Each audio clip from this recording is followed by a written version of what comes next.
Welcome to a new video. Today what we're going to be talking about is static versus air suspension, an extremely controversial topic. I'm mainly focused on stance, but we also got to touch on, track driving and all that. We've got to go over the ups and downs, what one's good for what situation, what type of people buy what type, all that sort of stuff. So roll the intro. Quarter they gon' finish. Yeah, I'm on call with a hit or two. No small talk, me and Mr. News pull up with a flex on the ball in the back. Okay then, welcome back from the 7-second intro. But let's start. First of all, let's start with coilovers, static. Okay, what's the good about these? Well, they're cheap. If you're in a stance car, that's why people buy them, because they're cheap, okay? They just can't afford the air suspension. Like me, I can't afford air suspension, I'm gonna go static. But not only that they're cheaper than air suspension, they are easier to make them handle better. Okay? To make a air suspension setup handle good, you need to get an expensive system, get a professional setup. It is all quite expensive, but coilovers is much easier to make them handle really good. Another positive about static suspension for the stance guys, what you guys like, is that you park at that height and you drive at that height, okay?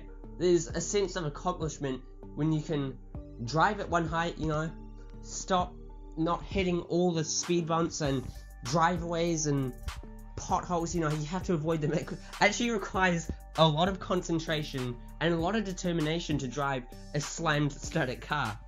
So you do get a nice sort of sense of accomplishment when you roll up to the meet and you're all in one piece. So those are the main sort of advantages of coilovers. Now, the negatives. Well, you're stuck at one height for most of the time. You're not going to be going over a speed and oh, get out, take your wheels off, jack up the car. Or you jack up your car before you take the wheels off and then adjust the coilovers, because that shit hurts, okay? So you're stuck at one height. If something is too high and you can't get up, you can't get up it. You don't have the luxury of going tss and tss. If you are enjoying, please do drop a like and subscribe. Trust me, it helps me out so much. Thank you. And all that, okay? Next up, let's talk about air suspension. What are the positives? Well, you do have different heights, okay? You can roll up to something and be, I can't make it up there. I'm gonna air up and make it up over there easy. Your car's not damaged and it's lovely. Now, another positive is when you air out, you get proper fitment, okay? You'll see static guys at the car meet. They'll be in their stance car, and the fitment will be okay. It's not going to be best. You're not going to have fenders in the lip, otherwise you're going to be screwing your fenders. And that, if there's a static guy with screwed fenders, he's a noob, okay? The proper people that know about fitment don't really like him, okay? Check out Fitment Industries. They talk all about it. But yeah, so what that means is when you pull up to the meet, you have better fitment than someone on static, okay? Static people have better fitment driving. You'll have better fitment aired out, parked, nice. But of course, you can have your suspension low on air suspension when you're rolling. It's just kind of stupid, why do you do it? But I know people that do it. Devin E. Miller, legend. Honestly, I'd probably do it just to, motivate driving, be nice and low, rolling, yeah. Now the negatives. Let's say you're out in the cold, your air suspension can freeze. So yeah. But of course, coilovers aren't good in this cold too, but air suspension more so. Another bad thing with air suspension is, like I've said before, to get some nice handling, it is expensive, okay? And just generally, air suspension is expensive. So yeah, track driving, up to high income, get coilovers. However, if you're fucking loaded, you got a lot of money, either get really nice coilovers, or if you want to be, kind of unique, get air suspension, pay a lot of money, and get it set up good, and people will go, your track day, bro, on air.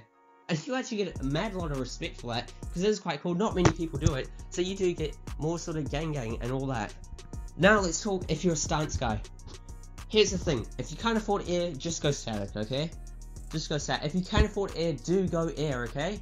Here's the thing with a stance car. A stance car's meant to look good, okay? You pull up to the meet, you want to look as good as you can, and the thing is, an car on air will look so much better than a car on static, because you'll be able to get so much better fitment on an aired out car than a static car.